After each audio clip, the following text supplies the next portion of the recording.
सिद्धिभ्यः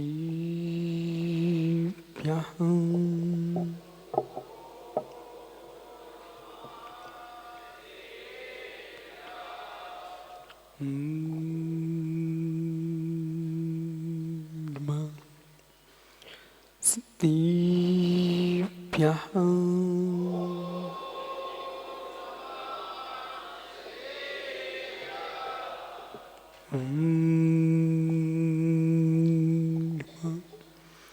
सिद्धिभ्यः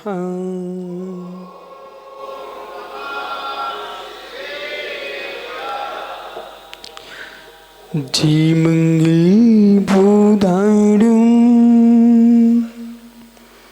विमलानं नारदं श्रीमयारं त्रैलोक्यहारं नमोऽस्याशोऽवसीधारं क्षीणयेश्वरीसुरासुरीमणिसिं वन्दितं धूयिघायिकं विमलं परिमामि वड्यमाढं तीर्थं धम्मसिकतारं नमो ह्रीं नमो सिद्धानं नमो आर्यानं नमो छायाडं नमो लोईसुसावुडं। अनंत अनंत परम सिद्ध गवाहिनी की एक जाटवान धर्मनाथ स्वामी की एक जाटवान महावीर स्वामी की परम पूज आचार्य भगवान कुंद कुंद स्वामी की परम पूज आचार्य गुरु विराग सागर जी मुनि महाराज की अहिंसामय विश्व धर्म की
अंतिम तीर्थेश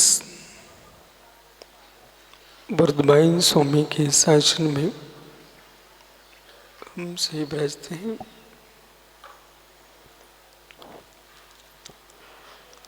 तीर्थंकर जिनन की पीयूष देशना जिनेन्द्रवाड़ी मनुष्यों जगत कल्याणी ये सर्वज्ञ शासन नमोस्तु शासन जयवंतो वीतराग सुबर्णी संस्कृति भगवत अरहत परमेश्वर तीर्थंकर दिनेश्वर देव ने विश्व स्नेह को वस्तु की वस्तुत का सत्याद्भुत प्रदान किया है।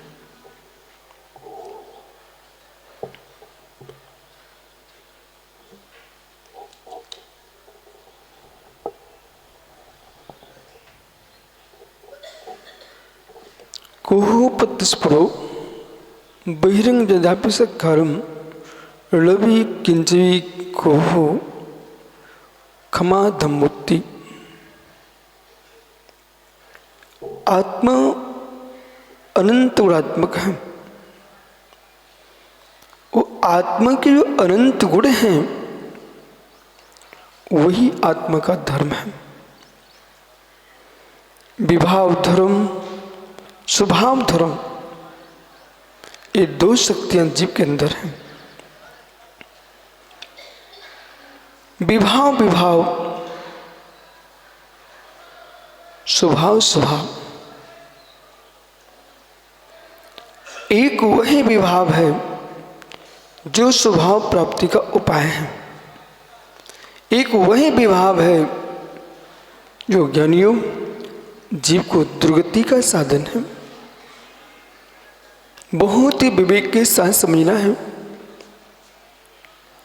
कि स्वभाव स्वभाव,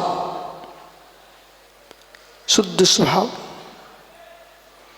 स्वभाव प्राप्ति का उपाय भी स्वभाव, स्वभाव प्राप्ति का उपाय भी स्वभाव। क्षमा जो धर्म है स्वभाव प्राप्ति का उपाय है। संप्रदाय शून्य, परंपरा शून्य, जाति शून्य, पंथ शून्य कोई धर्म है, उसका नाम 10 धर्म है। ऐसा विश्व का कोई संप्रदाय नहीं होगा, ऐसा विश्व का कोई पंथ नहीं होगा, ऐसी कोई जाति नहीं होगी इन धर्मों को कोई मना कर सके। जगत के लोग खाने पीने को, मस्ती मौज उड़ाने को धर्म कहते हैं। जिन शासन की महिमा देखो, पर्व के दिन आते लोगों घर में वे मिठाइयाँ बनाने लगते हैं और जिन शासन में पर्व होता है उपवास करने लगते हैं।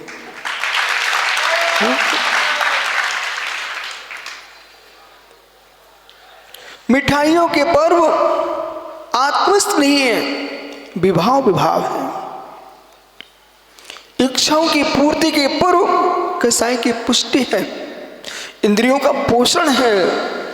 जिन्हें अध्यात्म का बोध नहीं, आत्म तत्व के शोध का निर्णय नहीं, उनके पर्व मेरे मित्र मिठाइयों से बनते हैं।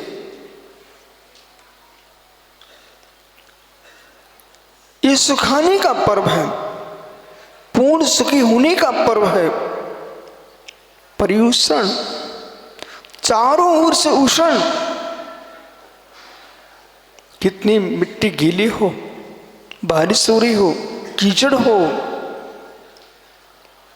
सूर्य का प्रताप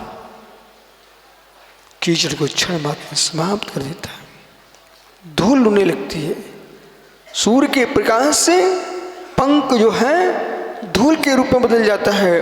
ऐसे ज्ञानियों जिन शासन कहता है इन 10 धर्मों के माध्यम से कर्मों का कीचड़ धूल बन के उड़ जाता है, अपने आप सूख जाता है। कर्म सुखाने का पर्व क्लेश से नहीं संतोष के साथ, क्लेश से नहीं आनंद के साथ। कसाई कभी सुखी नहीं रहता, ज्ञानियों कसाई कभी सुखी नहीं रहता। कसाई कभी सुखी नहीं रहता, किसी को सुखी रहने नहीं देता। आज तक कसाईयों ने किसी को सुखी नहीं रहने दिया, चाहे छुरा लेके जीवों को मारे, चाहे क्रोध करके जीवों को मारे। बंगला जी, कसाई कभी सुखी नहीं रहता, कसाई सुखी रहने भी नहीं देता। कम से कम 10 दिन पर्व के कसाई छोड़ देना चाहिए।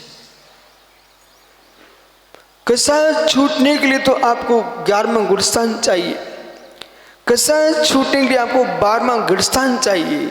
11वें में उपशमन होता है और 12वें में पूर्ण अभाव होता है।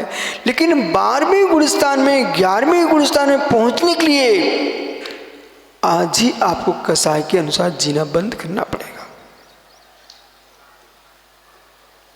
क्या धर्म है, क्या धर्म का भेष है?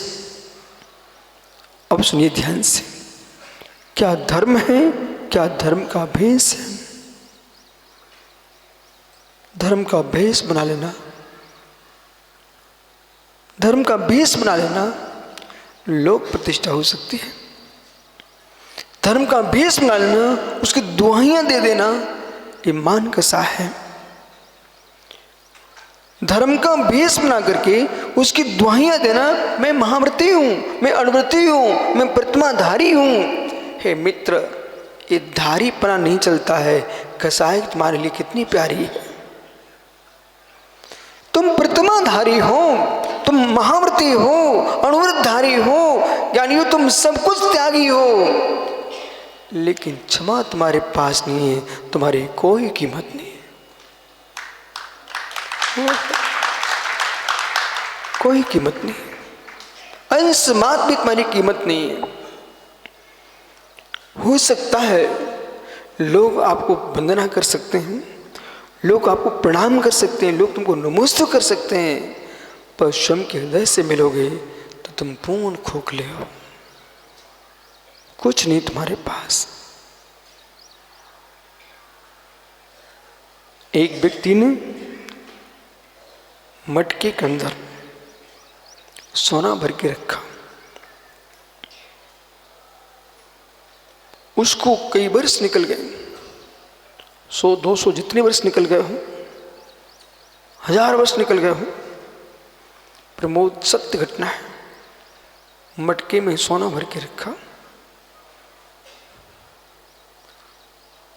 किसी व्यक्ति ने बता दिया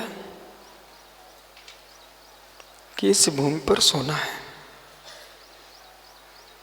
स्थान जंगल में था। ठीक स्थान पर पहुंच गया आदमी सोना निकालने के लिए, और जैसे ही पीयूष खोदा, बाकायदा मटका निकला। मटका निकला और जैसे ही मटके का ढक्कन खोला, स्वर्ण की धूल निकली। कीमत समाप्त। मटका खोला, सोने की धूल निकली। पापी जीवों के हाथ में धूल सोना नहीं हो पाती है। पुण्यात्मा का हाथ लग जाए तो धूल सोना हो जाती है, और पापियों का हाथ लग जाए तो सोना धूल हो जाता है। रत्नात्रय धर्म, इससे बड़ा धन क्या हो सकता है? बंगला जी, रत्नात्रय धर्म, इससे बड़ी वस्तु विश्व में कोई वस्तु नहीं है। और रत्नात्रय धर्म को पाकर के भी जो कसाई की आग में जल सारा धूल बना रहा हो, उस पापी कौन हो सकता है? रत्नात्रय धर्म है। ये मनुष्य देह आपको मिली है, निर्णय करने के लिए मिली है, वो वस्तु तत्व को समझने के लिए मिली है। मित्र मत कर देना नष्ट। जब जब पर प्रवेश करता है तब तब कसाई का जन्म होता है। निर्णय सम्यक होना चाहिए जीवन का, निर्णय सम्यक होना चाहिए जीवन का। विशाल खेत, कृषक हल जोतता है, जो किस करता है तो उसमें फसल उगती है। कसे सो कसा है, कसे सो कैसा है। खेत को कसने से फसल उगती है, आत्मा को कसे सो कर्म की फसल उगती है।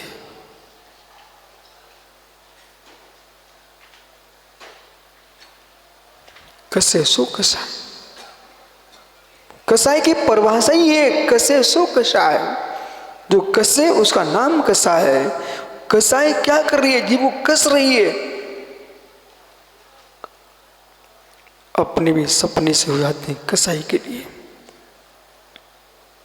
तुम्हारी कसाई लंबे समय तक कोई झेल नहीं सकता, नहीं झेल सकता। कितनी गुणी हो, कितनी वैज्ञानिक हो, कितनी तत्वज्ञानी हो, कितनी चारित्रवान हो, हे मित्र, कोटि कोटि तपस्या करने वाले तुम क्यों ना हो, पर नाम तुम्हारा क्षमा के बाद ही आएगा। स्वार्थों पर क्षमा नहीं, स्वभाव पर क्षमा। एक वे लोग हैं स्वार्थ के लिए बहुत मीठा बोलते, बहुत मीठा बोलते हैं, और समय निकल गया आग बबूला हो जाते हैं। नहीं मित्र, नहीं मित्र, नरस्य वर्णम रूपम। यदि मनुष्य का आभूषण है कोई तो रूप है। सुंदर चेहरे दिख जाए प्रमोद जी, हर व्यक्ति हाथ मिलाना चाहता है, अपना बनाना चाहता है। नरस्य आवरणम रूपम, मनुष्य का आवरण कोई है। बाल को युवाओं देखो, संसार में तुम युवा भी हो, सुंदर भी, किशोर भी हो, लेकिन चेहरे सुंदर नहीं है, कोई नहीं देखना चाहता। सुंदर चेहरे को दुनिया देखती है, सुंदर चेहरे को दुनिया देखती है। यहां तक कि किशोर भी या पशु भी सुंदर चेहरे को देख करके प्रभावित होता है। त्रियंश भी सुंदर चेहरे देख के प्रभावित होता है। नरस्य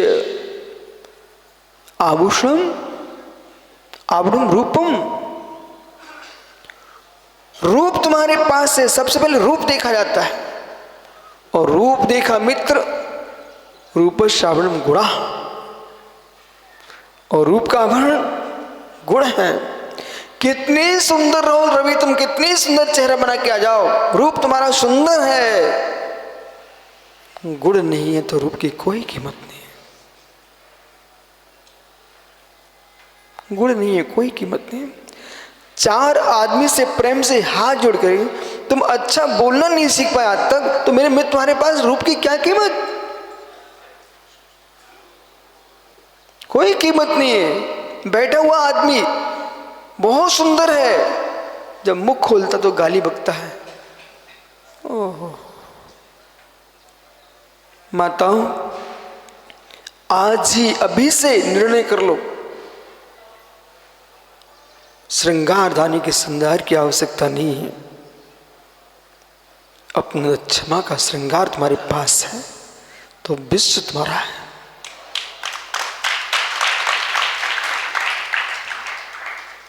क्षमाशील का विश्व है, क्षमाशील का विश्व है। और जिसके पास क्षमा नहीं है उसके अपने भी अपने नहीं है।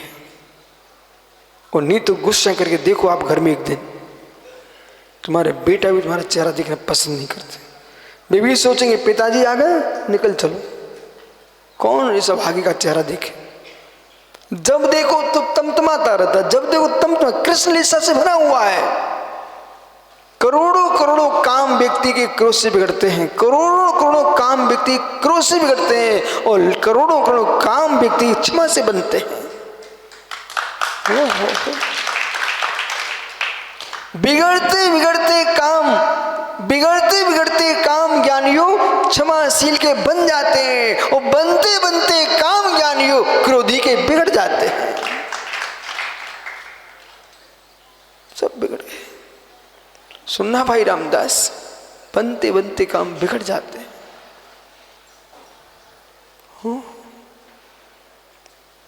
एक के पास महान महान विभूति राख हो गई, राख हो गई, और एक के पास दाना नहीं, वो माला माल हो गया। ये क्षमा की महिमा है। रूप तुम्हारे पास है लेकिन गुण नहीं है, तो क्या तुम्हारे पास?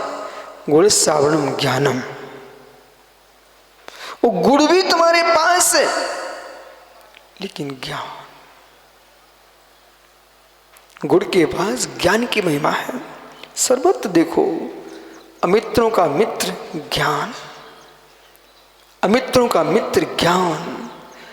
विश्व में मित्र राजा की कीमत अपने राज्य में, घर के मुखिया की कीमत अपने घर में, परंतु बंगला ज्ञानी की कीमत विश्व में। आप किसी विधा के ज्ञानी जीव हो, भले आप यहां पथरिया में बैठे हो, पर तुम्हारी चर्चा विश्व में चलती है। ज्ञानी की बहुत बड़ी कीमत है। ज्ञानी हो, लेखक हो और बाल प्रवक्ता हो, उसकी उम्र तो बड़ी दीर्घ है। उसकी उम्र तो प्रमोद भैया बहुत बड़ी दीर्घ उम्र है उसकी। जो अरुण जी ज्ञानी हो, वक्ता हो और लेखक हो, इसकी उम्र हजारों वर्ष होती है, लाखों वर्ष होती है, करोड़ों वर्ष होती है। क्यों? आप कितने धनपति होंगे, धन भोग करके दान करके चले जाएंगे, लेकिन मित्र कितने पैसे बांटो खर्च हो जाएंगे, पर एक व्यक्ति प्रवचन दे रहा है, उपदेश दे रहा है, वो लाखों को एक साथ अपना बना रहा है, लाखों को एक साथ अपने साथ अपना बना लेता है। वो वाणी का सृष्ट हो और लेखक हो गया तो एक देह की मृत्यु हो सकती है, एक देह की मृत्यु हो सकती है, लेकिन लेखक की मृत्यु नहीं होती है। जब तक ग्रंथ रहेगा तब तक वो जीव रहेगा। जयवंतो आचार्य पुष्पन भूत बोले स्वामी, जयवंतो आचार्य भगवंत ज्ञानी गुरुधर स्वामी, जयवंतो कुंद कुंद जैसे महायोगेश्वर, जिन्होंने ऐसे आगमों का सृजन किया कि कसाईयों के कसाई में पानी डाला। कसाई की ज्वाला में पानी कोई डालने का काम करता है, उसका नाम आगम ज्ञान है। और जिन्होंने आगम को पढ़ा ही नहीं, आगम को सुना ही नहीं, आगम को सीखा ही नहीं, वो सुनना भी नहीं चाहते हैं, वे मित्र आग लगाना जानते हैं। जब तुम्हारा नाम लिखा है मित्र, आग लगाने वालों नहीं होने, तुम्हारे पानी बुझाने वालों में होना चाहिए। कुछ लोग कभी नहीं सोचते साम्यता आ जाए, कभी नहीं सोचते शांति छा जाए, उनका मन यही करता है गुस्सा आए इनमें। और सुनिए ध्यान से, चतुर आदमी और चालाक आदमी में अंतर होता है। चतुर आदमी अपना काम निकालता है, चतुर आदमी अपना काम निकालता है, चालाक अपना काम निकाल के दूसरे काम बिगाड़ता भी है। नहीं समझ में आया? आ गया समझ में? अब आप देख लेना आप क्या हो रोहित, चतुर हो कि चालाक। चतुर आदमी अपना काम निकाल के निकल जाता है, और चालाक आदमी जब तक दूसरे काम बिगड़े नहीं तब तक अपने काम की उसे शांति नहीं आती है।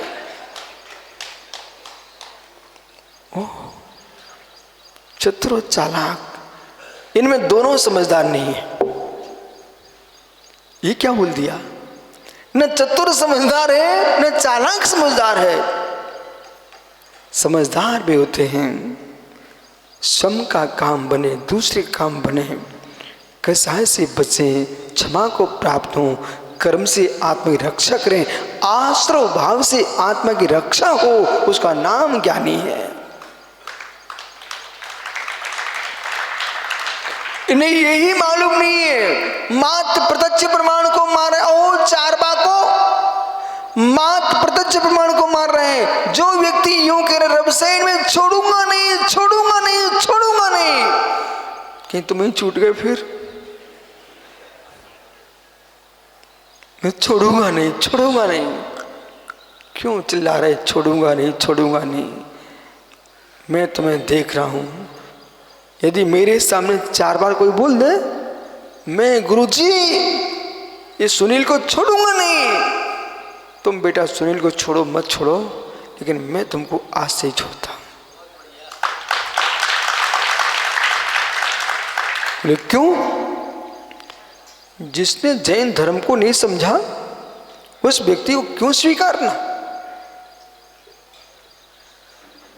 जिसने जैन धर्म को नहीं समझा उस आज तक अध्ययन नहीं किए, माला फेरते हैं, परमात्मा परमात्मा गुरु गुरु जी बोलते रहे, तुमको धर्म का मर्म पता नहीं है।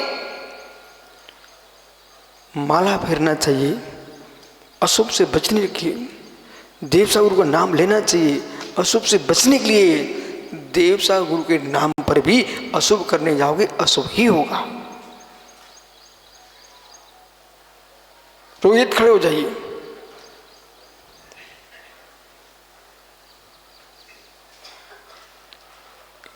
कोयला दहक रहा है, उसमें उंगली डालोगे तो क्या होगा? अच्छा, लकड़ी के कोयले में जलेगी, पत्थर के कोयले में? अच्छा, बेशर्म की लकड़ी से की आग में जलेगी कि बमूल की आग में? है? अच्छा, संभल के बोलना जरा। श्रेष्ठ लकड़ी कौन सी होती है? श्रेष्ठ लकड़ी कौन सी होती है? चंदन की। तो फिर कोई बात नहीं है, बमूल छोड़ दीजिए, बमूल छोड़ दीजिए, बेशर्म छोड़ दीजिए, कोयला छोड़ दीजिए, चंदन की लकड़ी में लगी आग में हाथ डाल दोगे तब तो ठीक हो ना। अहो ज्ञानियों, धर्मात्माओं का पकड़ा ओढ़ करके क्यों चल रहे अपनी आत्मा को? तुम्हें बोध होना चाहिए, चंदन की लकड़ी में भी अग्नि लगेगी, हाथ डालो तो जलेगे ही जलेगे। धर्म के नाम पर भी कसाई करोगे तो मरोगे ही मरोगे, तुम्हारा अशुभ बंध ही होगा। जो तुम अपने आप को आपा खो रहे हो, मैं धर्मात्मा हूं, मैं धर्म की लड़ाई लड़ता हूं। हे मित्र, तुम्हें पता ही नहीं है, धर्म की लड़ाई भी तुम्हें नरक ही ले जाएगी। कसाई कभी भला नहीं होते, कसाई कभी भली नहीं होती, कसाई कभी भली नहीं होती। उठा के देख लो पुराणों को, उठा के देख लो पुराणों को। जैसे जैन आगम कहता है, पूज्य के निमित्त से, वैभव पूज्य के निमित्त से, धर्म के निमित्त से, पूज्य के निमित्त से, धर्म के निमित्त से, मित्र अतिथियों के निमित्त से किसी जीव का वध नहीं किया जा सकता है उसको खिलाने के लिए। ऐसे मित्र पूज्य के निमित्त से, धर्म के निमित्त से कसाई नहीं की जा सकती है, वो बंद का ही कारण है, बंद का ही कारण। मेरे निमित्त से भी कसाई मत करना मित्र, अपने निमित्त से भी कसाई नहीं करना, यानी कुटुंब के निमित्त से भी कसाई नहीं करना। धर्म करने जब भी चलो ना, अद्वैत में, द्वैत को, द्वैत में अद्वैत को देख के चलिए, प्रारंभ करो। अद्वैत को देख के चलोगे तभी धर्म कर पाओगे, अद्वैत के देख के चलो तभी धर्म कर पाओगे। ओहो, अद्वैत को देख के चलो तभी धर्म कर पाओगे। मैं सामायिक में बैठा हूं, ये माला पहनना ये बहुत सरल सामायिक है, भक्ति पाठ भी कर लेना वो भी सरल है। देह से भी देह को भिन्न देखना, वो कैसे देखना? वो अजित पंडित बोल रहा था, भी कहाँ गया कि मित्र गाड़ी टूट गई, मैं सुरक्षित निकल आया। रोहित, एक माँ भोजन बना रही थी, उसके प्रमाण से साड़ी में आग लग गई। वो माँ समझदार थी, उसने तुरंत ही साड़ी उतार के दूर फेंक दी। उसका जीवन सुरक्षित हुआ कि नहीं? हुआ कि नहीं? वो सोचती, चिल्लाती, चीखती, आग लग गई, आग लग गई, तब तक जीवन ही नष्ट हो जाता। आजकल वस्त्र क्या है, शुद्ध कपास के वस्त्र होते तो तुरंत राख हो जाते, भस्म हो जाए। ये वस्त्र चिपकते हैं शरीर में। एक व्यक्ति को आग लगी, सुब्रत सागर जी इचलकरंजी में, आरती में आग छू गई बेटा रोहित। इसलिए सभी आरतियां जो भी अनुष्ठान कर रहे हो विवेक के साथ करना, इतनी भावुक मत हो जाना कि कपड़े अलग भाग रहे हैं और तुम आरती लिए नाच रहे हो। भाई विवेक के साथ। आरती में आग लगी, अपने घर में आरती उतार रहे होंगे, कपड़े में आग लग गई, वो टेरिकॉट के वस्त्र थे, वो चिपक गए, वो प्राण लेके ही गए।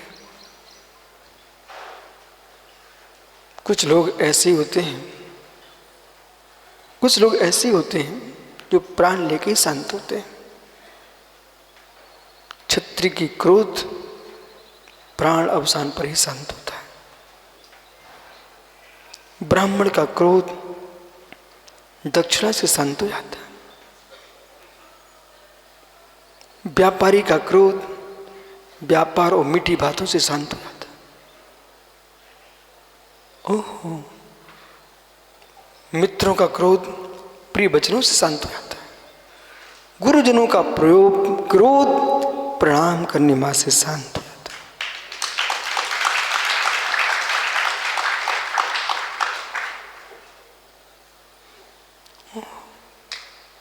जिस मां ने वस्त्र खोल के फेंक दिया दूर, उसकी जान बचे, जान बचे। सुनिए ध्यान से, जैसे वस्त्र जल गया, फिर प्राचार्य पहुंचे, क्या बोलते, बेटा विकल्प नहीं करना, वस्त्र तो पुनः आ जाएंगे, आप तो सुरक्षित हो, आप तो सुरक्षित हो। हो ज्ञानी योगी यही निर्णय करता है।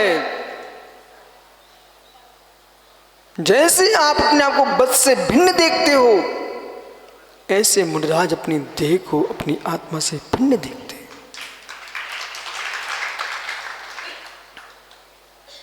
भिन्न देखते हैं, और इस भिन्नता के बल पर ही गुरुदत्त स्वामी के शरीर में आग लगा दी। गुरुदत्त स्वामी के शरीर में कपिल ने आग लगा दिए। कपिल भाई बचाने सबको, कपिल नाम का ब्राह्मण था, उसने आग लगा दी गुरुदत्त स्वामी के शरीर में। पर मुनिराज ने जैसे किसी के वस्त्र में आग लगी हो, उसने फेंक दिया, सुरक्षित है। ऐसे ज्ञानी योगी तन में लगी आग को यूं मानते, वस्त्र में लगी आग है, मेरा चैतन्य सुरक्षित है। उत्तम क्षमा ऋणत्य धारी, बदला लेने का परिणाम है, वचन बाण मारने का परिणाम है। प्रमोद जी भी मुनि धर्म उनके पास नहीं, मुनि धर्म उनके पास छोड़िए, श्रावक धर्म नहीं।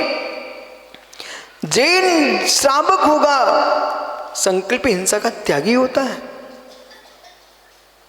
धन्य मां, हमारे भारत की मां कभी दीपक नहीं बुझाती। सच्चा जैनी दुकान बंद नहीं करता। हो सच्चा जैनी दुकान बंद नहीं करता। भारत की मां दीपक नहीं बुझाती, दीपक बढ़ाती है, और दुकान बंद नहीं किया, दुकान को मंगल किया जाता है। हमारे यहाँ की माताएं, ये जैनियों की मां बेटियां कभी साग नहीं काटती, साग बनाती हैं, सुधारती है। जिनकी भाषा में अहिंसा होगी, उनके भावों में अहिंसा ज्ञान हो सकता है। जिनकी भाषा ही क्रूर है, उनके भाव क्या अहिंसक होंगे।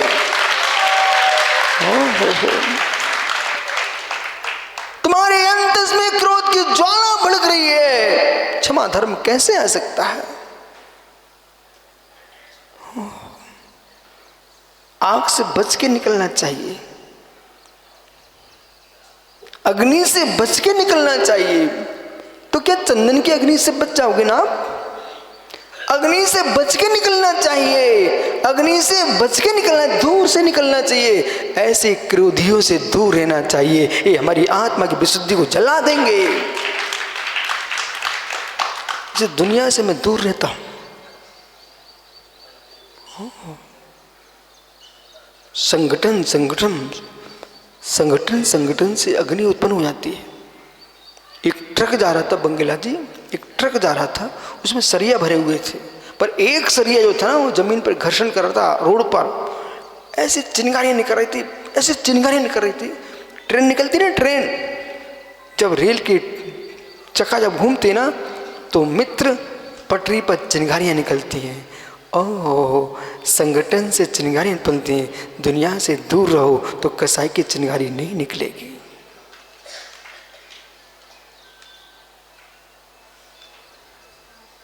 मैं समझ गया, आप समझ गए क्या?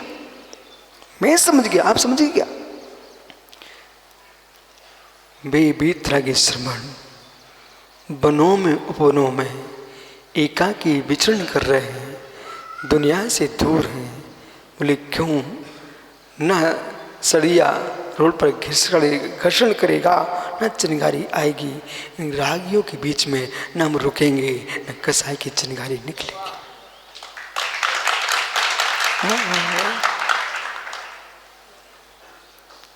देख भाई चिंटू, मैं तो कमरे में अकेला इसलिए रहता। बोले क्यों? मेरे साथ तुम रहो, विश्वास मानो, मुझे तुम्हारा बैठना पसंद नहीं आएगा, मुझे तुम्हारा बोलना पसंद नहीं आएगा। हम चाहते तुम हमारे सामने बैठो, ऐसे बैठे रहो सीधे। हम चाहते कि आप मेरे सामने किसी से बात मत करो, बात जिनवानी सुनो, वो तुमसे बनेगा नहीं। जब नहीं बनेगा तो पूछो निसंग साहब कितना टोकना पड़ता है, शांत रहो शांत रहो शांत रहो, ऐसा बोलना पड़ता ना। हे मित्र, दुनिया को शांत करने में करते करते कहीं शांत हो गए, दुनिया को शांत करते करते कहीं शांत हो गए। और शांति के बिना शांत हो गए तो कुमरण हो जाएगा, और शांति के साथ शांत होंगे तो समाधि मरण हो जाएगा।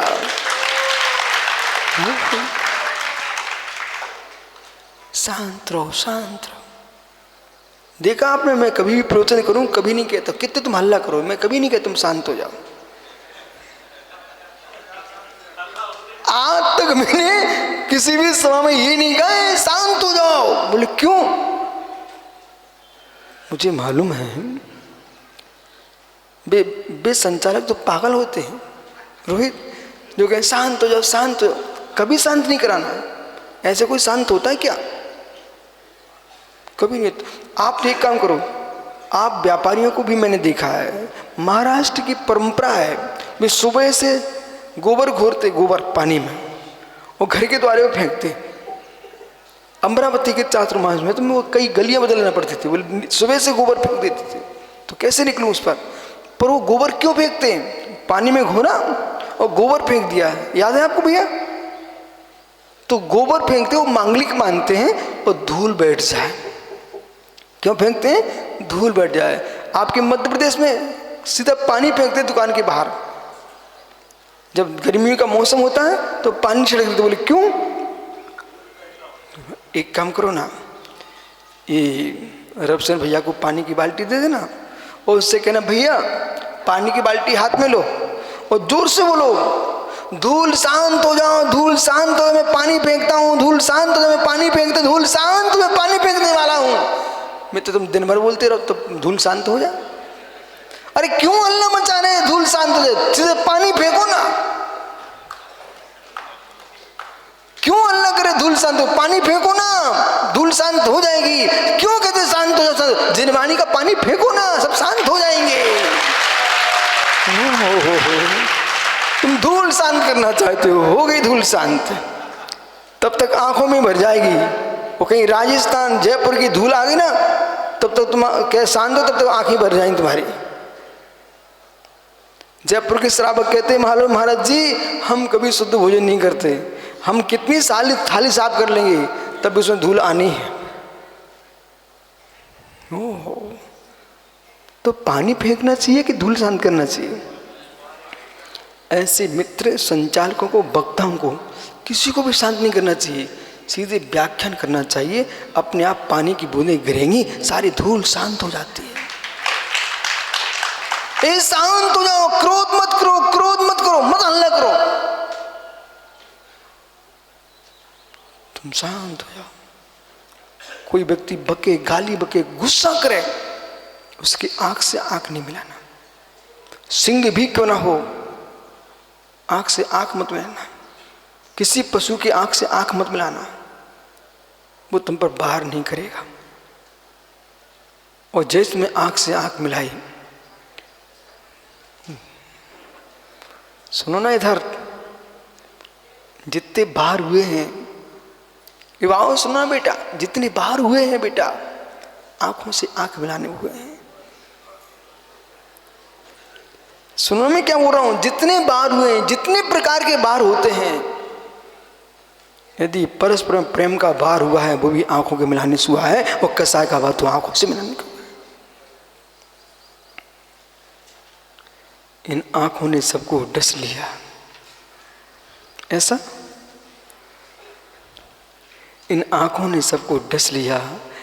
मित्र वासना की आंख से देखोगे तो कामी दिखोगे, और साधना की आंख से देखोगे तो साधु दिखोगे।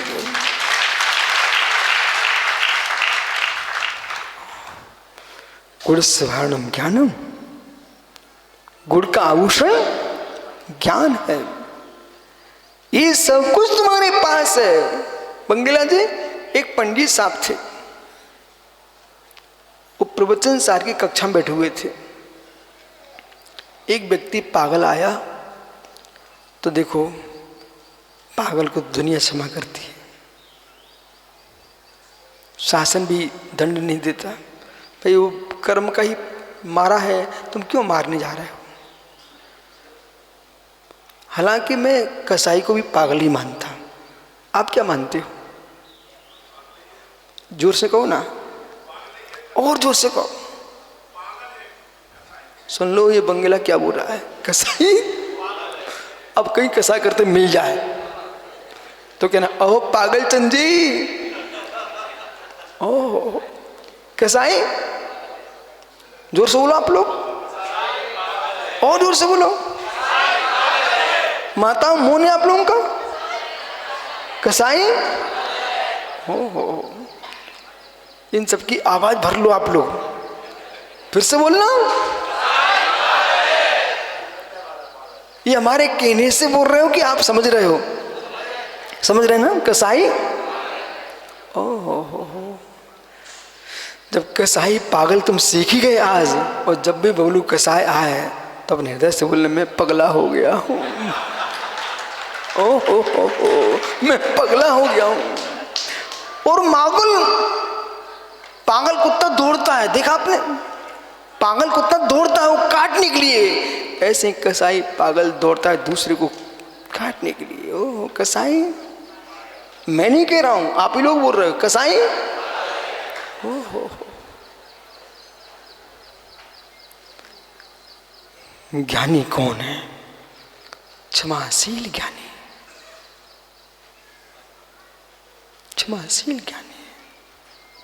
धन्य उन ज्ञानियों को जिनकी आंखें चील निकाल ले गया तब भी स्थान से नहीं हटे।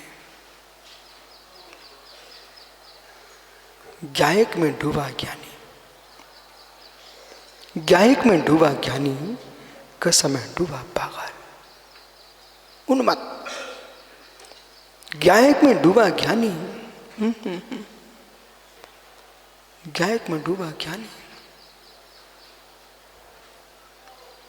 500 योगियों को घानी में पेल दिया, फिर भी उन्होंने आवाज नहीं निकाली। क्यों नहीं निकाली? गायक में डूबे ज्ञानी, जो देख रहे थे आत्मभाव आश्रय भाव को, कसाय से आश्रय होता है, और गायक की लीला जैसे ज्ञानी आत्मभाव में डूबने से बंध का अभाव होता है। हम धर्म करने आए हैं शुभार्थियों, मित्रों, हम धर्म करने आए हैं। कोई आवश्यकता की पूर्ति भी ना हो तब भी कसाय की पूर्ति नहीं करना, यही साधना है। कसाय आने के कारण सुनिए आप। देह में कमजोरी हो, कमजोर व्यक्ति को कसाय जल्दी आते हैं। पहला कारण रोग हो, रुग्ण आदमी को कसाय भड़कती है। तीसरा कारण इच्छा की पूर्ति ना हो। सब क्षमाशील बैठे हैं, सब क्षमाशील बैठे हैं। नन्हा सा बच्चा भी अपने दादा को घूंसा मारने लगता है। उसने कहा दादा ये पेंसिल चाहिए। अब दादा वो पेंसिल कहां से दे? महाराज के हाथ में है। पीटर कौन रहा है? दादा। ओहो दादा जी, अब पिटू। अपनी काम कसाय को बस कर लेते तो बच्चे के बच्चे से क्यों पिटते? हंस क्यों रहे आप सब? गलत बोल दिया? मैं सही बोलता हूं, आपको गलत लगता हो सो तुम जानो। ओह, पिट रहा है बेचारा। मैं तो कई बार देखता रहता हूं, बच्चे को यहां गोद में लिया, उसने पूरे बाल बिखेर दिए। मतलब कि एक बड़े से बड़े योद्धा की ताकत नहीं पड़ी अरुण भाई कि वो हमारे बाल खींच पाता आपके, लेकिन नन्हा सा पोता, उसकी कितनी ताकत है, दादा पूरे बाल खींच लेता है। ओहो नरेंद्र भैया, अनुभव है कि नहीं? संजय, अनुभव है कि नहीं? सबको अनुभव, सब अनुभवी बैठे हुए यहां पर। इच्छा की पूर्ति नहीं होने पर धुरंधर लोगों की कसाई उमड़ती है। बड़े बड़े महायुद्ध हुए हैं, किसके नाम पर? इच्छा की पूर्ति नहीं हुई, कसाई उमड़ी है। नारायण पतनारायण की तुम कथा सुनोगे ना तो आश्चर्य करोगे। उनके नारायण की यहाँ नृत्य की है, प्रतिनारायण कहता अपनी नृत्य की मुझे दे दो, वो नहीं दूंगा। अब इतना अहंकार सताने लग गया, गुस्सा में कुपित हो गए और मालूम चला दोनों में युद्ध हो गए और प्रतिनारायण का विघात हो गया नारायण के हाथ से। कोई हाथी, एक नारायण का युद्ध तो ऐसे हुआ कि नारायण के हाथी था, प्रतिनारायण कहता अपना हाथी मुझे दो, अपना हाथी मुझे दो। युद्ध प्रारंभ। अपने घरों में जाके मिलो। मां, हिस्सा बांट की महिमा देखी आपने? एक चम्मच अधिक चली जाए दूसरे भाई के यहां, लोटे भर खून निकल जाए पर जो चम्मच नहीं देगा। क्या है हो क्या है लीला जगत की? एक चम्मच के पीछे पूरा गांव इकट्ठा हो गया। ये क्या हुआ क्या हुआ? बोले हिस्से बाट में एक चम्मच इधर ज्यादा जा रही है। कैसा है, कैसा है? इच्छा की पूर्ति नहीं होने पर कैसा उमड़ती। और मित्र,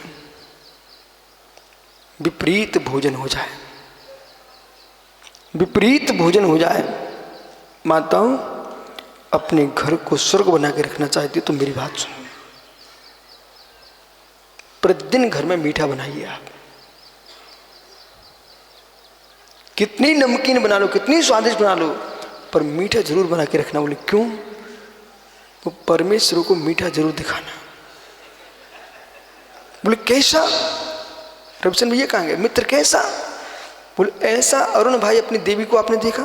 वो कभी दूध तपा रही हो, समझदार माँ, ये दूध अच्छा तपाना चाहती है तो बगल में एक कटोरी पानी रख लेती है। पूछो ना, ये मैंने थोड़ी पकाया, आपने पकाया होगा। खीर बनाई क्या कभी जीवन में? जो उबाल एक कटोरी पानी को पहले से क्यों रख लेती हो? उत्तर दो हमारा।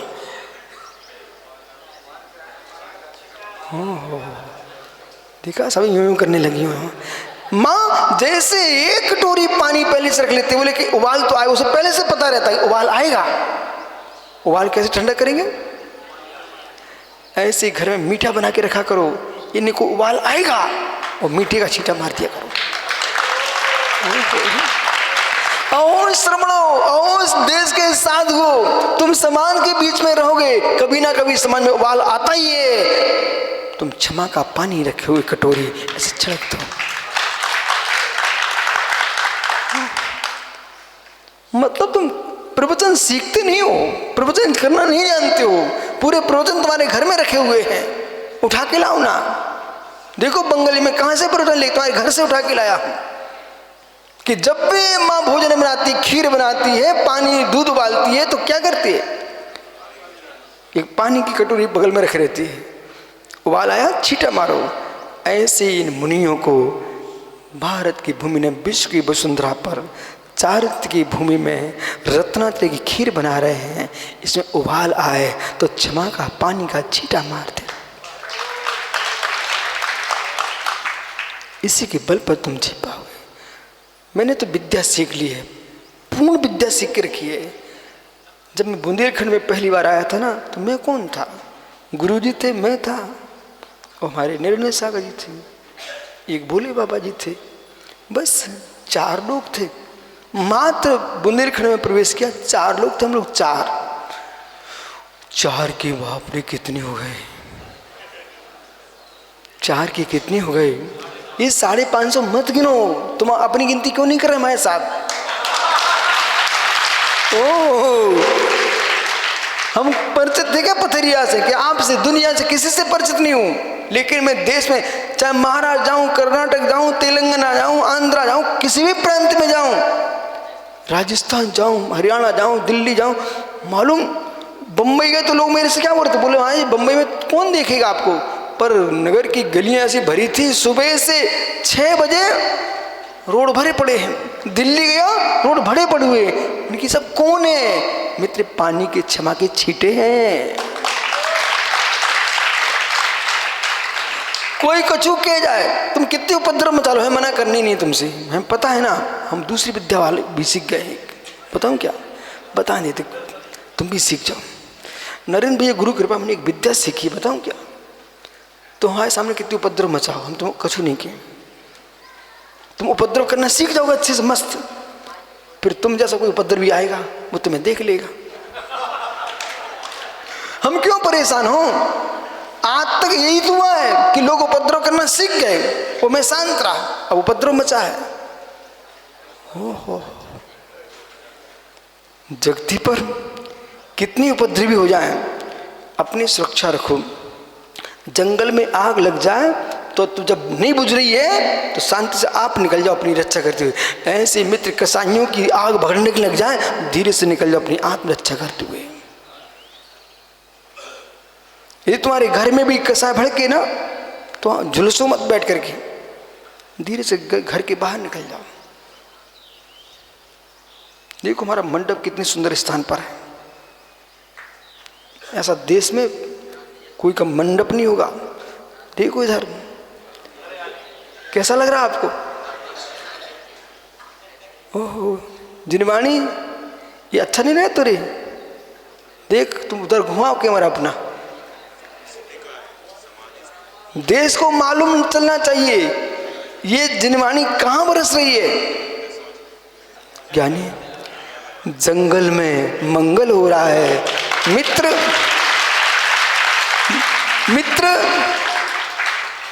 ग्रीष्म काल में जब मैं आया था, यहां सूखा पड़ा हुआ था, सारे खेतों में धूल उड़ रही थी। हाथ जोड़ लो, कहो हे मेघ कुमारो, हे मेघ तुम्हारी कृपा से ये भूमि रिमझिम पानी से कितनी हरी भरी दिख रही है। ऐसे हे ज्ञानियों, क्षमा की बूंदों से समोसन भरा भरा दिखता है, इसे क्षमा की बूंदें टपकना चाहिए। हाथ तो नहीं थक गए तुम्हारे ताली बजाते बजाते? कोई बता सकता है माताओं ये हरियाली किसकी कृपा है? बोलो बोलो, हरियाली किसकी कृपा है? कुरल काव्य में आज से 400 में मेघ महिमा करके एक अध्याय लिखा हुआ है। चाहे ऋषि, चाहे मुनि, चाहे अन्नाथ, चाहे सम्राट, चाहे सेठ, चाहे भिखारी, हे मित्र ये जो नाच रहे हैं, चाहे नर्तकी, चाहे बच्चे, चाहे घोड़े, चाहे ऊंट, जो भी नाच रहे हैं, जो मुस्कुरा रहे हैं, सब मेघों की महिमा है। पानी ना बरसे तो सबकी मुस्कान भग जाएगी। ऐसे ज्ञानियों, अहो ज्ञानियों, मेघों के ऊपर से बारिश हो तो चेहरे मुस्कुराते हैं, अंदर से मां जिनवाणी क्षमा की बारिश होती है तो आत्मा मुस्कुराती है।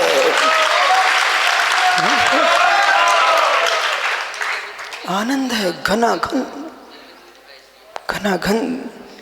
इसलिए आज विराग सागर महाराज जी जल बिंदु लिख के चले गए। बोले जल की बिंदु, तो बोले जल बिंदु काम कहाँ करेगा, जब मिट्टी होगी। तो आचार्य महाराज मुख माटी लिख के चले गए। ज्ञानी हो, हे मित्र, वस्तुत्व में कुछ नहीं है, वस्तुत्व नहीं है ना जल ना माटी, जो कुछ है सब वस्तुत्व में है। जल भी वस्तुत्व, माटी वस्तुत्व, पृथ्वी वस्तुत्व वस्तु स वस्तुत्व सामान विशेषत्व वस्तु वस्तुत्व में आदमी वस्तुत्व है, जड़ वस्तुत्व चेतन वस्तुत्व। यानी आइए अपने अस्तित्व को बचाना है तो वस्तुत्व को समझना पड़ेगा।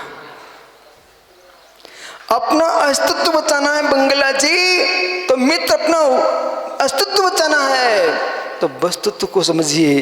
बिना वस्तुत्व जाने अस्तित्व हमारा सुरक्षित नहीं है।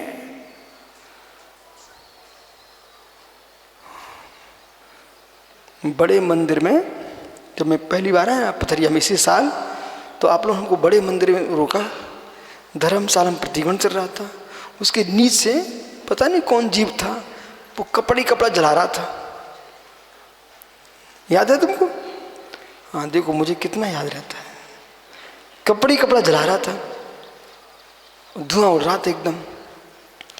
इतने कपड़े जलाए गांधी, सारे कपड़े की राख हो गई। ये आग की महिमा है। देख बैठ जा शांति से। ये आग की महिमा है। सारे कपड़े जल गए, राख हो गए। उसने मात्र सुनील एक काड़ी लगाई थी, और एक काड़ी लगाने से सारे कपड़े जला दिए उसने। हाँ, काड़ी एक ही लगाने वाला होता है, काड़ी एक ही लगाने वाला होता है। ओहो, सुनो ना ज्ञानियों, युवाओं, बेटा तुम्हारे लिए ध्यान से सुनना है। काड़ी एक ही लगाने वाला होता है। आपके देश में पर्व चलता होली, उसमें काड़ी कितनी लगाते हैं? एक काड़ी लगती है, कितने ईंधन जल जाते हो, आकाश की ओर लो जाती है, आकाश में लो जाती है एक काड़ी। ऐसे देश में, समाज में, नगर में, संघों में कोई एक ही काड़ी लगाता है, उसकी लो पूरे देश में फैल जाती है। हे काड़ी लगाने वालों, हे काड़ी लगाने वालों, काड़ी लगाना है तो दीपा, आप काड़ी लगाना चाहते हो तो आरती में लगाओ, जिससे प्रभु की आरती उतर जाए। काड़ी मत लगाओ समाज में कि राख हो जाए।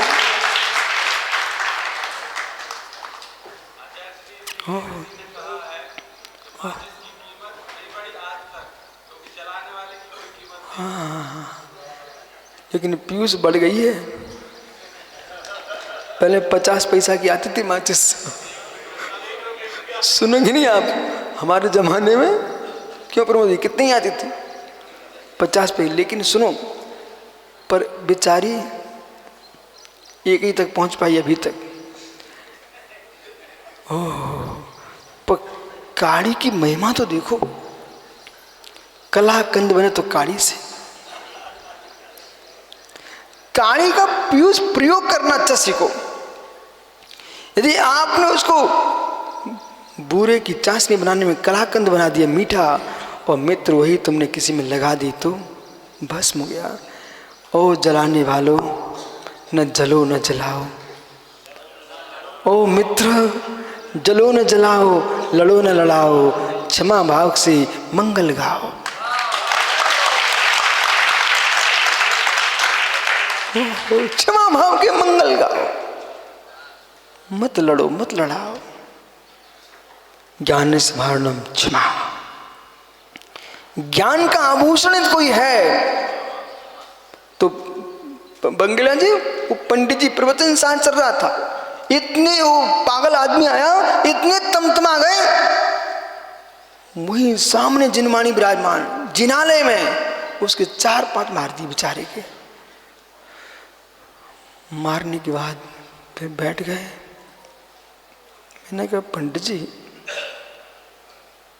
आप तो ज्ञानी हो, वो तो पागल आदमी था, बोले विघ्न कर रहा था। मैंने पंडित जी उसका विघ्न बाहर का था, तुम भूल चुके हो, आपने भीतर विघ्न कर लिया है। बोले क्या किया? क्षण मात्र में पंडित भपक के रोने लगे। महाराज जी क्या करूं, मैं अपने आप को संभाल नहीं पाता हूं। मेरा मकान बन रहा था, वो मकान बना था, एक दिन मजदूर ने काम थोड़ा ढीला कर दिया, मैंने सब पर चिल्ला दिया, वो सब भग गया, पड़ा ऐसे ही। कसाईयों के काम पूरे नहीं होते हैं, कसाईयों के काम पूरे नहीं होते हैं, क्षमाशील ही पूर्णता को प्राप्त करता है। कसाईयों के काम पूरे नहीं होते हैं, ये अधूरे ही छोड़ के मर जाएंगे सबके सब। ज्ञानियों, कसाईयों के काम पूरे नहीं होते हैं, ये अधूरे ही चिल्ला चिल्ला के मर जाएंगे बेचारे समय के पहले। यदि जीवन पूरा जीना है तो क्षमा भाव के साथ जियोगे तो मेरे मित्र तुम्हारा जीवन पूरा चलेगा। जिनागम को पढ़िए, संक्लेश प्रणामों से आयु का क्षय होता है। बराबर, संक्लेश प्रणामों से आयु का क्षय होता है। इस आत्मदेव पर, भगवान आत्मा पर करुणा बरसाओ। मित्र, रोज तुम जलाभिषेक करते भगवान तीर्थंकर के जिनमें पर, ऐसे क्षमा अभिषेक करो निज आत्मबिंब पर। जैसे शीतल जल से आप, प्राशुक जल से, शीतल जल से आप भगवान का अभिषेक करते हो मित्र, ऐसे सुबह शाम दोपहर मध्याह्न में मित्र अपने निज आत्मदेव का अभिषेक करो। क्षमा भाव के नीर से, प्रतिकोण से, प्रायश्चित से, प्रतिज्ञान से। धन्य वे मुनीश्वर दिन में बार बार खम्मामी सब जीवाणा सौवे जीवा खमंतु में मिथि में सब भूदेशु भैरम मध्यम न कैडिवी। ओहो, भैरम मध्यम न कैडिवी। गौतम स्वामी कह रहे हैं, भैरम मध्यम न कैडिवी। इस नाले के पानी की बूंदें देखो, सांप भी पीता है, बिच्छू भी पीता है, गोहरे भी पीते हैं, शेर भी पी जाता है, मनुष्य भी पी लेते हैं। भैरम मज्जन कीड़ भी। आज तक किसी पानी ने किसी को जलाया नहीं। हे मित्र, पानी ने किसी को नहीं जलाया है। एक चिंटू खड़ा हो गया, गुरुजी मेरा तो हाथ जल गया पानी से। बेटा, पानी से जला के गर्म पानी से?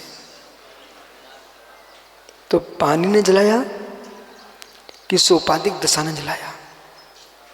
यदि पानी से तुम्हारा हाथ जला है तो नियम से अग्नि का सहयोग था। साधु को गुस्सा आ रही है तो कहीं ना कहीं अग्नि का संयोग है।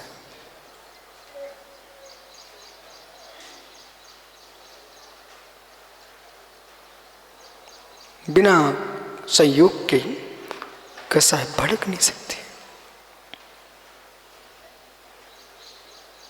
संयोग है। कोई काड़ी लगा रहा है, जलती लकड़ी को मत पीटो, काड़ी लगाने वाले को खोजो। जलती लकड़ी को मत बुझाओ, बाद में देखना काड़ी वाले को देखो कौन है लगाने वाला। लगा के भाग तो नहीं गया कहीं, खोजो। कुछ ऐसे भी जीव हैं जो मरने के बाद भी जलाते रहते हैं। एक व्यक्ति था, वो पूरे गांव को, हो सकता है इनके रबसैन के क्षेत्र बहुत डाकुओं का क्षेत्र है ना। हाँ देखो, अपने आप नाम आ गया। ये रोहित क्या हो रहा था, बालको तुम जितनी शिवरार्थी हैं ऐसी चर्या दिखाना कि रोहित का सोच बदल जाए। बोले गुरुजी हम सबको संभाल लेंगे। बोले भिंड वालों को नहीं संभाल पाएंगे। तो तुम एक काम करना, ऐसी चर्या करके दिखाना, ऐसी चर्या दिखाना कि जब तुम यहाँ से जाओ रोहित तुमसे कहे जय जिनेंद्र भैया, धन्नो आपकी साधना को।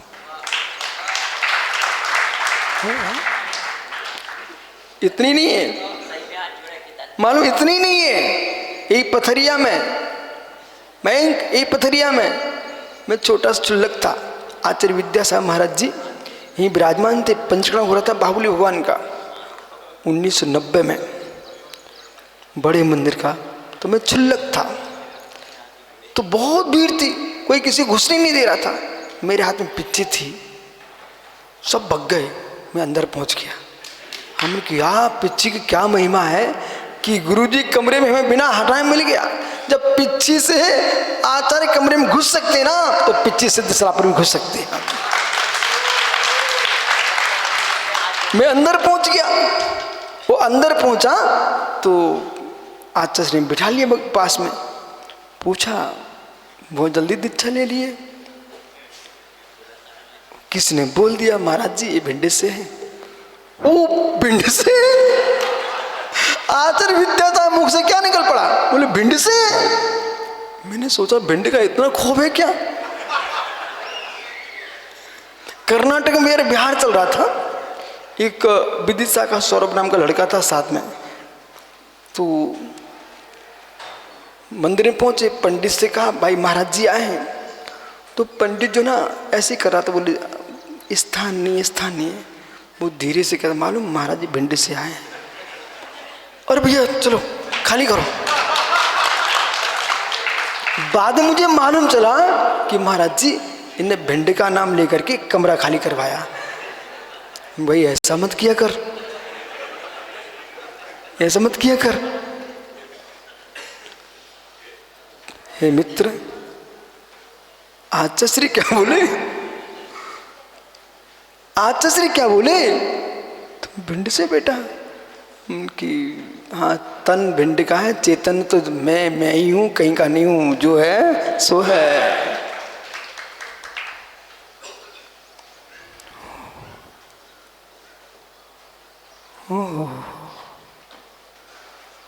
ज्ञानियों समझो, गाड़ी लगाई किसने? तो वो डाकू था, डाकू उसे लगा, बड़ा मगन था वो, तो दूसरे को परेशान करने बहुत मगन था। तो वो क्या सोचता है कि डॉक्टर साहब, बोले अभी तो मैं जीवित हूँ तो सबको परेशान कर लेता हूँ, मैं मर जाऊंगा फिर कौन परेशान करेगा?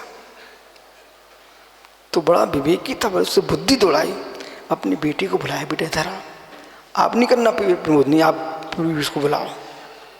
अपनी बेटी को बुलाया, बेटे धरा, बोले कहो पिताजी। बोले बेटा बात ऐसी है, यानी सतना सुनो है ना, बेटा से क्या बोलते? बेटा बात ऐसी है, अभी मैं जीवित हूँ, सबको तंग कर लेता हूँ, मैं मर गया फिर क्या होगा? बोले बताओ क्या करूँ? बोले जब मैं मरूंगा तो मर ही गया, अब तो कुछ बिगड़ने वाला है नहीं है। मैं मरूं ना तो संस्कार मत करना तू। बोले मतलब? अरे तू पगला है, सुन, संस्कार तो होते रहेंगे, तो मेरी बात सुनो। बोले क्या करूं पिताजी?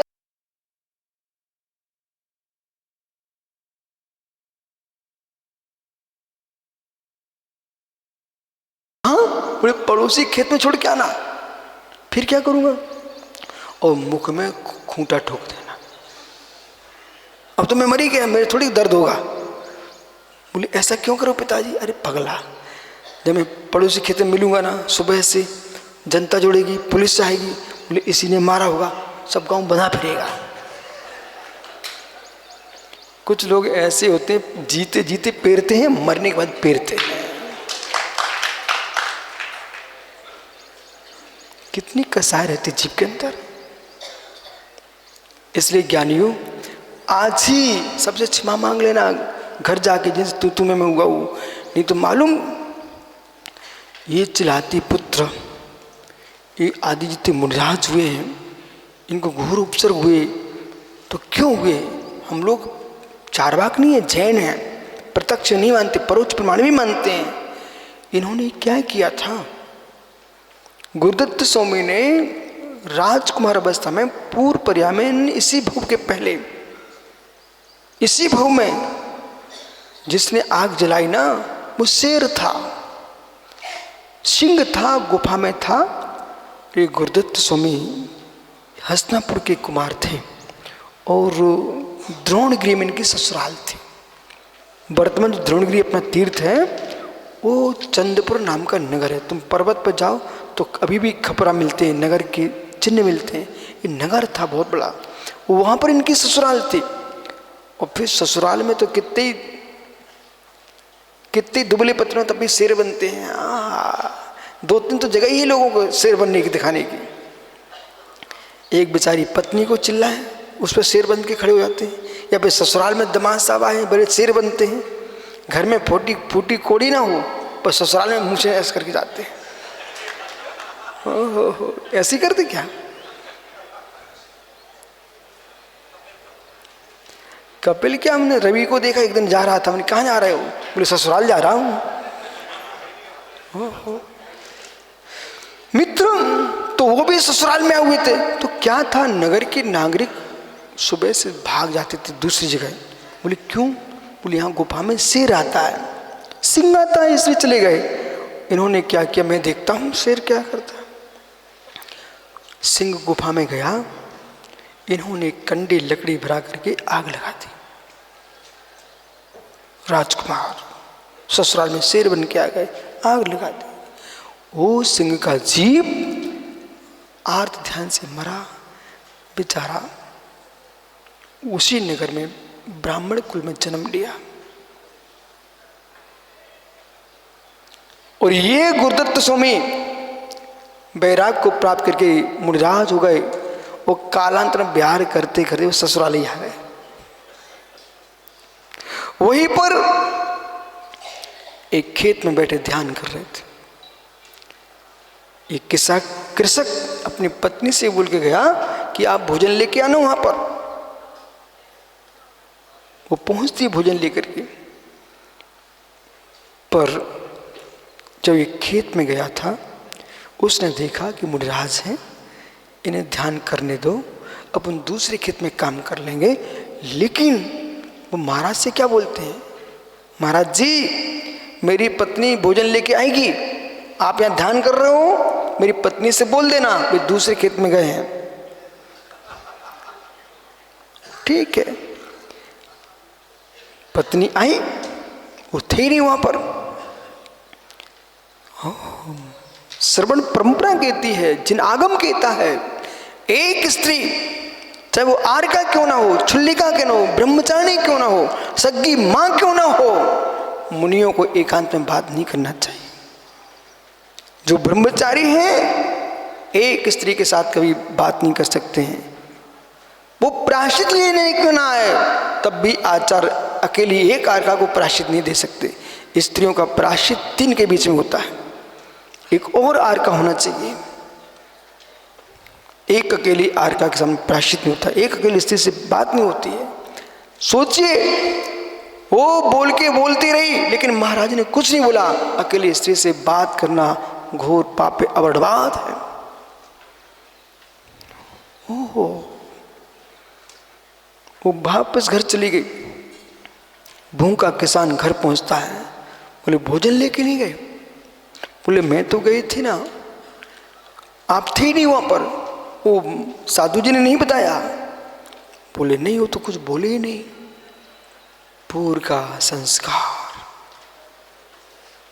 संस्कार उसने भोजन नहीं किया घर में, सीधा बंगला जी कहाँ पहुंचा, खेत में।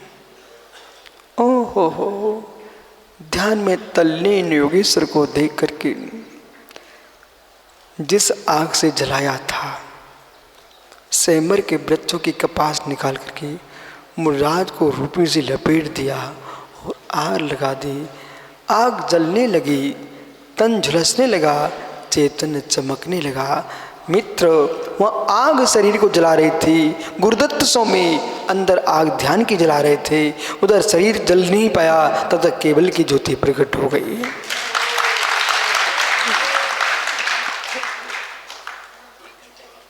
ऐसी क्षमा, केवल प्रकट हो गया। जो आग लगाने खड़ा था ना, वो दूर से देखता है, यहां तो देवों का आगमन होने लग गया, गंधकुटी की रचना हो गई। चरणों में गिर गया, स्वामी क्षमा करो,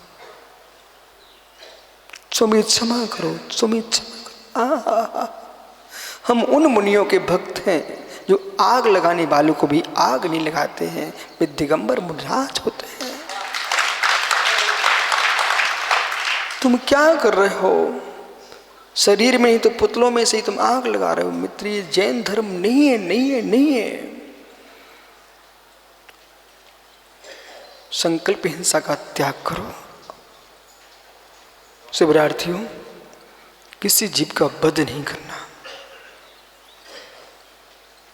किसी को बदनाम भी नहीं करना। ये उत्तम क्षमा का दिन है। तीर्थंकर अनंत विराजमान है। ऐसी पावन भूमि पर बेटा तुम नियम कर लो माताओं, किसी जीव को बदनाम नहीं करेंगे, बद भी नहीं करेंगे। नियम ले रहे हैं आप लोग, हाथ ऊपर करना।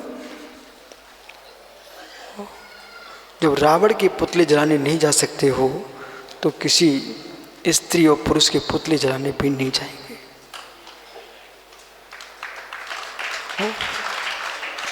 फर्क क्या है?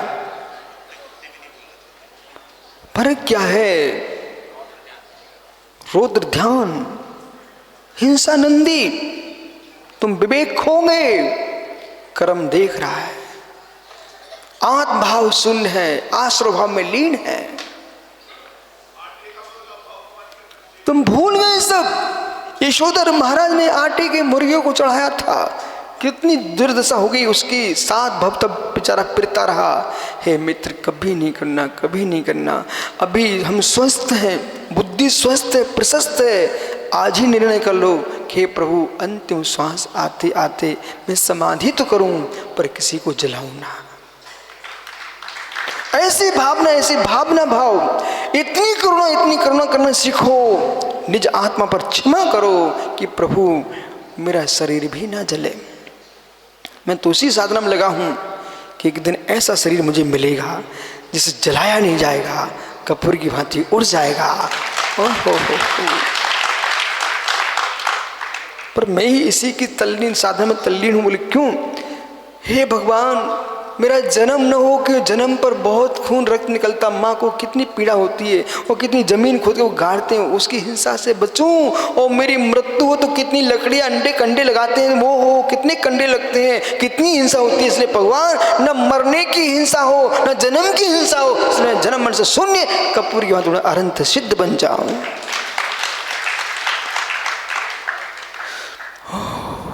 ज्ञान स्वर्णम क्षमा, ज्ञान का आभूषण क्षमा। कितने ज्ञानी हो। सुब्रत सागर जी, एक महात्मा जी गोमट सार कर्म कांड पढ़ा रहे थे एक जगह। अच्छे मुद्रा श्रावक माता जी वगैरह सब बैठे हुए थे। मैंने देखा, बड़ा अच्छा लगा। 1 घंटे बाद इनकी क्लास समाप्त हुई। भाई हमको आग बबूला दिखे। मैंने कहा धन्य हो, तुम कर्म की प्रकृति तो समझा रहे थे, अपनी प्रकृति नहीं समझ पा रहे हो। पैडीशील स्वभावम, गोमट सार कर्म कांड जी में लिखा, पैडीशील स्वभावम, प्रकृतिशील स्वभाव। आत्मा का स्वभाव कसाय नहीं है, अकसाय भाव है, अकसाय स्वरूप। उत्तम पुरुष को कदाचित आ भी जाए निसंशय कसाय, अंतर्मुहूर्त, अंतर्मुहूर्त। मध्यम को मित्र 24 घंटे के अंदर जिनकी नरक गति नियत हो गई है, वे जीवन भर कसाय करते हैं। ओह, सिद्धांत की भाषा में बोले तो जल रेखा के समान, जल रेखा के समान संजुलन कसाय, संजुलन कसाय। अंतर मुनिराज को गुस्सा आ भी जाए, अंतर मुझ में ठंडा होना चाहिए, नहीं तो मुनि पद नष्ट हो जाएगा। ओह, अरे भोपाली शांत बैठो। अंतर मुहूर्त, संजुलन की कसाय का समय अंतर मुहूर्त। हे मित्र, प्रत्याख्यान का काल 15 दिन, अप्रत्याख्यान का काल 6 महीना, और 6 महीने तुम्हारी कसाय निकल गई, बेटा तुम मिथ्यात्व में गए। अनंतानुबंधी का काल अनंत है, अब मतलब तुम्हारा अनंत संसार है। इसलिए यदि आपको अनंत संसार न बनाना हो तो आज से ही मित्र जैसे बने फोनों से सामने तुम क्षमा मांग लेना। मुझे किसी बामी में कालिया नाग बन के नहीं बैठना। महात्मा जी ऐसा कहो मुझे किसी सांप की वाणी ने, अगंदन सर्प नहीं बनना, गंदन सर्प। अगंदन वो सर्प था मालूम, उसने राजा को राजकोष में जाके बैठ गया और राजा को डस लिया। मांत्रिकों ने बुलाया, ऐसे मंत्र होते, एक कढ़ाई रख दिए, कढ़ाई कि जो निर्दोष होगा इस जलते खोलते तेल से निकल जाएगा। सारे सब निकल गए। जिसने काटा था, डसा था, वो आया सामने खड़ा। उससे कहा मांत्रिक ने, तुम ऐसा करो, सांप का जो आपने काटा उसका जहर निकाल लीजिए, आप सुरक्षित रहोगे। इतनी कसाई तीव्र, वो कढ़ाई में घुस गया लेकिन जहर जल गया, झुलस गया। कुछ लोग ऐसे रहते, मरना पसंद करते हैं, क्षमा करना पसंद नहीं करते। उत्तम क्षमा ऋणत्रयधारी, उत्तम क्षमा रत्नत्रयधारी के पास होती है। और जिसके पास क्षमा रूपी तलवार है, जिसके हाथ में दुर्जन है, उसका क्या कर सकता है? यानी ईंधन से रहित अग्नि कुछ नहीं कर सकती है, स्वयं शांत हो जाती है। ऐसे ऐसे निमित्तों से बचो जहाँ कसाय भड़कती हो, निकल जाना वहाँ से तुरंत। वो संपत्ति नहीं चाहिए, विभूति नहीं चाहिए, मुझे माँ क्षमा चाहिए। क्षमा मेरे अंदर की विभूति है। आत्मा आश्रय भाव से बचे, बंद भाव से बचे, संबंध मुझ को प्राप्त करे। ये अंतिम लक्ष्य हमारे धर्म का क्या है? मोक्ष। कसाय से मोक्ष हो जाएगा तो कर्मों से मोक्ष स्वतः हो जाएगा। इसलिए ज्ञानियों, परस्पर में क्षमा मांग लो जरा। खम्मा में उत्तम क्षमा। लेकिन यहाँ नहीं माँ, यहाँ से जब घर जाओ ना तो वहाँ भी मांग लेना। तो प्रत्येक जीव से मालूम, हम अपने शिष्यों को भी समझाए ना तो 2 मिनट नहीं लगते, मैं तुरंत भैया क्षमा करना भाई, क्यों? मुझे समाधि करना है, तुम्हारा संयोग तो नियोग है। महात्मा प्रणव सागर जी, आपका संयोग तो नियोग है, क्षमा हमारा धर्म है। क्या बोलना क्या नहीं बंगल अपने घर जाके, कुटुंब परिवार से, समाज से, राष्ट्र से, बोले आप सबका सम्मेलन हुआ इस नियोग है, पर क्षमा मेरा धर्म है। मैं नियोग छोड़ सकता हूँ पर धर्म नहीं छोड़ सकता हूँ। आत्मा स्वभावम परिभाव भिन्नम, आत्मा स्वभाव परिभाव। आत्मा का स्वभाव प्रभाव अत्यंत भिन्न। महावीर स्वामी की ओम ह्रीम उत्तम क्षमा धर्मंगाय नमः। ओम ह्रीम उत्तम क्षमा धर्मंगाय नमः। ओम ह्रीम उत्तम क्षमा धर्मंगाय नमो नमः। उत्तम क्षमा धर्म की भाई इनका। हे जिनवाड़ी भारती तो है